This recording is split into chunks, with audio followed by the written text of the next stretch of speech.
इस वीडियो में हम सभी मोस्ट इम्पॉर्टेंट आर्टिकल्स देखेंगे।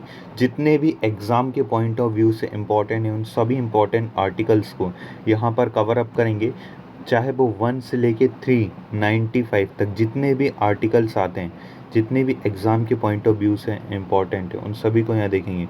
तो चलिए स्टार्ट करते हैं। All most important articles. तो पहला जो आर्टिकल है उस सभी से आप सभी अवगत होंगे कि भाग 1 से लेके भाग 4 मूल अधिकार व राज्य की नीतियाँ। तो पार्ट 1, आर्टिकल के पार्ट 1 की बात करें तो इंडियन कॉन्स्टिट्यूशन का जो पार्ट 1 है,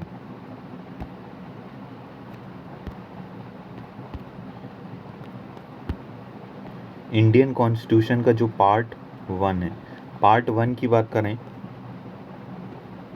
पार्ट 1 में, तो इंडियन कॉन्स्टिट्यूशन का जो पार्ट 1 है उसमें जितने भी यूनियन टेरिटरी और स्टेट्स हैं उन सभी के यहाँ पे नाम दिए हुए हैं। ये सभी आप सभी जानते होंगे। इसमें जो आर्टिकल आता है, आर्टिकल 1 आता है इंडिया जो कि भारत है राज्यों का संघ है, इंडिया जो कि भारत है राज्यों का संघ है। आर्टिकल 2 आता है भारत में नए राज्यों का प्रवेश करवाना, शामिल होना। आर्टिकल 3 आता है कि जितने भी स्टेट अब शामिल हो गए, सबसे पहले 2 में क्या कहता है कि जितने भी राज्यों को शामिल करना, दूसरे विदेशी भूमि को भारत में शामिल करना, और वो अब यदि शामिल हो गए तो नाम और सीमा में परिवर्तन कर सकते हैं। आर्टिकल 4 कहता है कि आर्टिकल 2 और 3 में जितने भी चेंजेस किए जा रहे हैं वो राष्ट्रपति को पूर्व अनुमति से किए जाएंगे। और जो क्षेत्र, कोई भी जो एरिया है वो भारत का किसी दूसरे को दिया जाएगा तो वो 2/3 बहुमत से दिया जाएगा। लेकिन कोई दूसरा एरिया भारत को चाहिए तो वो 50% मेजोरिटी से यहाँ भारत को शामिल किया जा सकता है भारत में। अब आ जाता है पार्ट टू की बात करें तो पार्ट 2 में जो है वो सिटीजन से रिलेटेड है। पार्ट 2 किस रिलेटेड है? पार्ट 2 जो है वो सिटीजन से रिलेटेड है। तो सिटीजन यानी नागरिकता।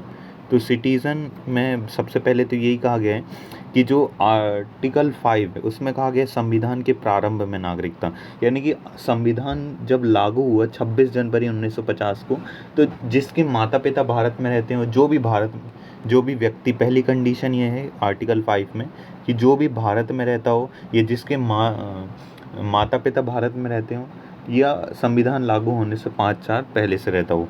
आर्टिकल 6 में कहते हैं कि पाकिस्तान से भारत आए लोगों को नागरिकता। आर्टिकल 7 में है भारत से पाकिस्तान गए लोगों को नागरिकता। आर्टिकल 8 है भारतीय मूल के लोगों को नागरिकता, यानी पीपल ऑफ इंडियन ओरिजिन।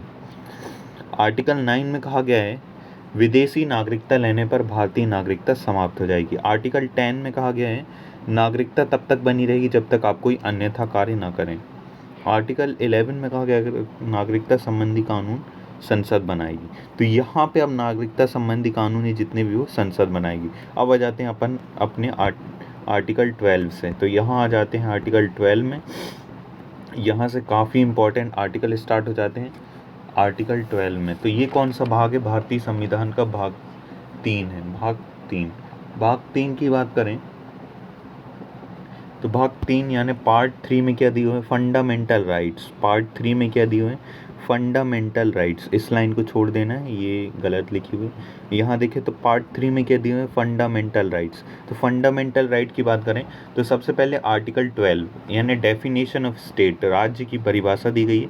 क्या डेफिनेशन होगी उसे यहाँ पे डिफाइन किया गया स्टेट की।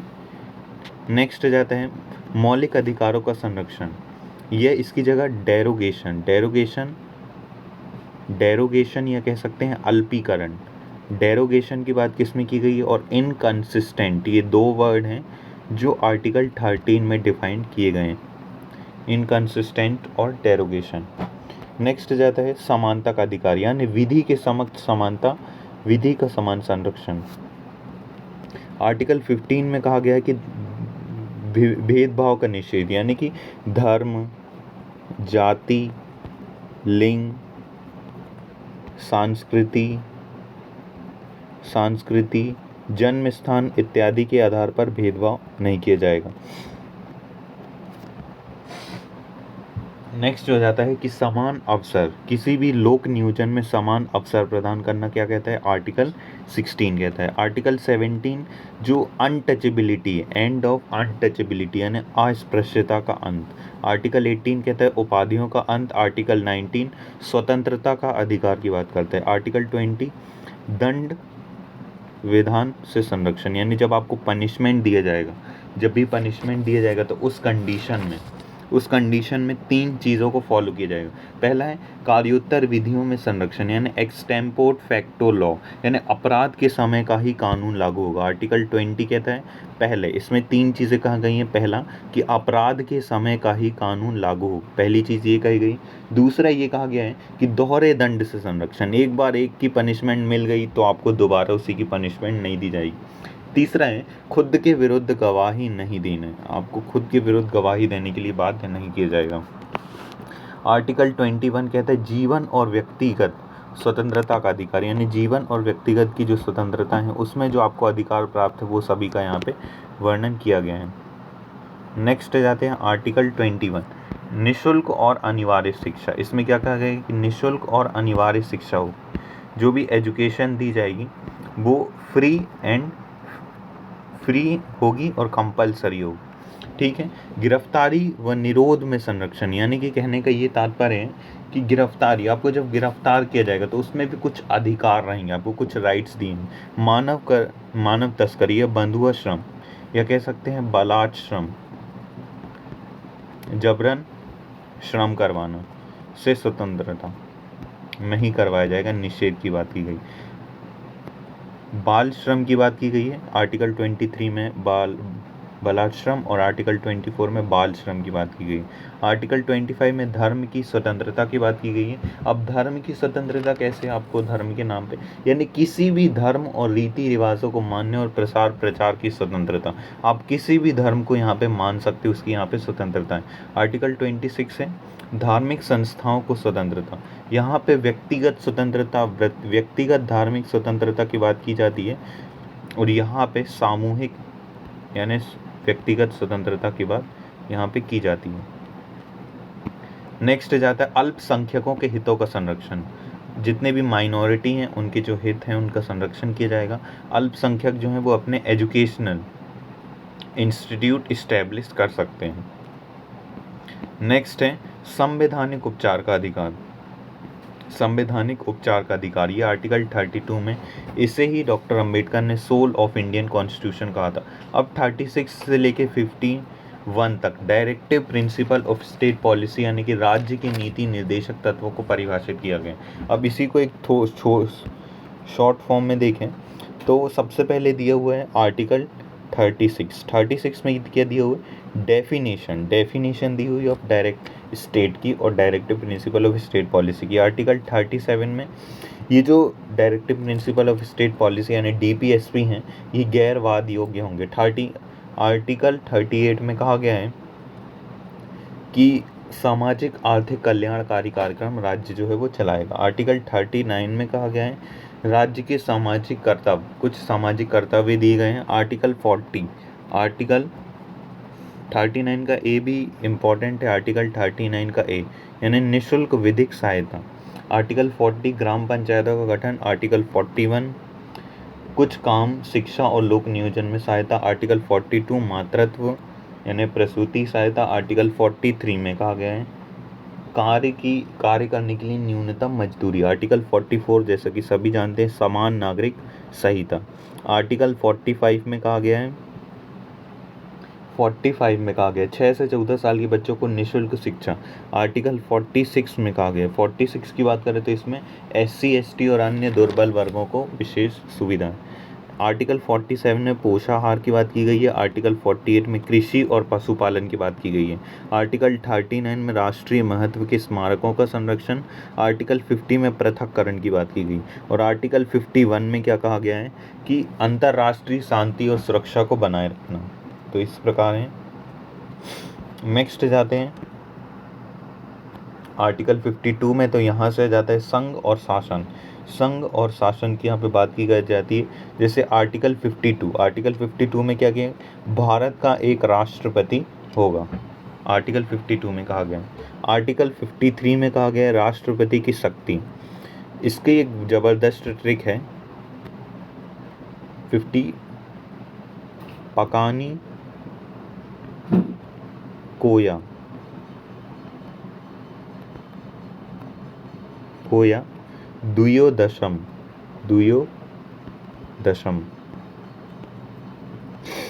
अब ऐसा क्या है, ये पकानी कोया दुयो दशम से यहाँ तात्पर्य है पास है, यानी राष्ट्रपति का पद होगा। ये किस में कहा गया है, आर्टिकल 52 में कहा गया है। आर्टिकल 53 में कार्यपालिका का प्रमुख होगा। आर्टिकल 54 में निर्वाचन, राष्ट्रपति का निर्वाचन। आर्टिकल 55 में कोटा की बात की गई है।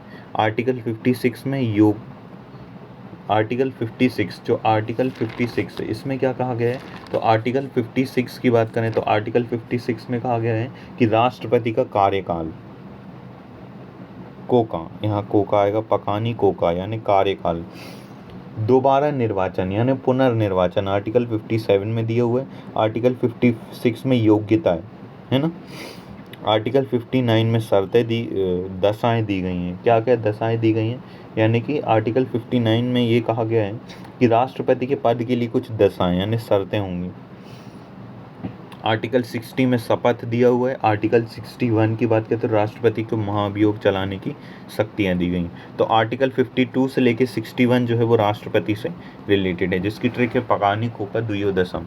नेक्स्ट जाते हैं, तो ये सभी जो आर्टिकल नहीं राष्ट्रपति से रिलेटेड थे 61 तक, राष्ट्रपति पर महाभियोग। अब आ जाते हैं उपराष्ट्रपति पर। तो उपराष्ट्रपति की बात करें तो उपराष्ट्रपति में 63 आर्टिकल कहता उपराष्ट्रपति होगा, 66 कहता उपराष्ट्रपति का चुनाव, 67 में उपराष्ट्रपति दया याचिका शक्ति दिए गए। आर्टिकल 74 में दिया मंत्री परिषद राष्ट्रपति की सहायता करेगी।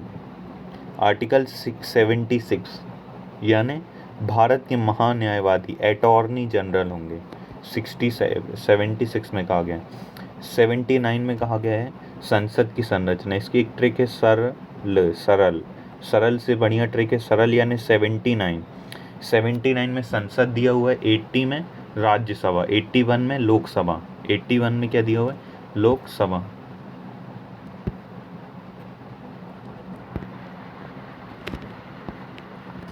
80 में क्या दिया हुआ है, राज्यसभा, 81 में लोकसभा, 83 में क्या दिया हुआ है, संसद का कार्यकाल। देखिए आप बोलोगे 82 क्यों नहीं बता रहे, तो 82 भी कुछ नहीं है, मैं बता दूंगा, लेकिन मेन दिक्कत ये है कि जो जो यहाँ पे इम्पोर्टेंट है उन सभी को यहाँ पे कवर अप किया गया है। जैसे कि जो भी इम्पोर्टेंट है उन सभी को यहाँ पे कवर अप किया गया है, सभी इम्पॉर्टेंट आर्टिकल नहीं है। जो जो इम्पोर्टेंट एग्जाम में रिपीट होते रहते हैं वही सब इम्पोर्टेंट आर्टिकल में आते हैं। तो नेक्स्ट जाते हैं आर्टिकल 83 में। 83 क्या है, 83 जो आर्टिकल है वो है संसद का कार्यकाल, यानी कि जो संसद है उसका कितना कार्यकाल होगा उसको यहाँ पे बताया गया है। नेक्स्ट जाते हैं संसद की सत्र और स्थगन, यानी संसद का जो सत्र होगा उसका स्थगन होगा वो कैसे होगा। 83 की बात करें तो संसद का कार्यकाल दिया हुआ।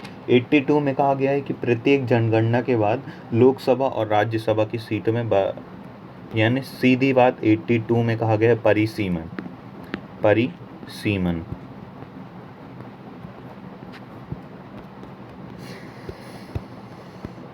नेक्स्ट है 93 में लोकसभा अध्यक्ष व उपाध्यक्ष की यहाँ पे बात की गई है।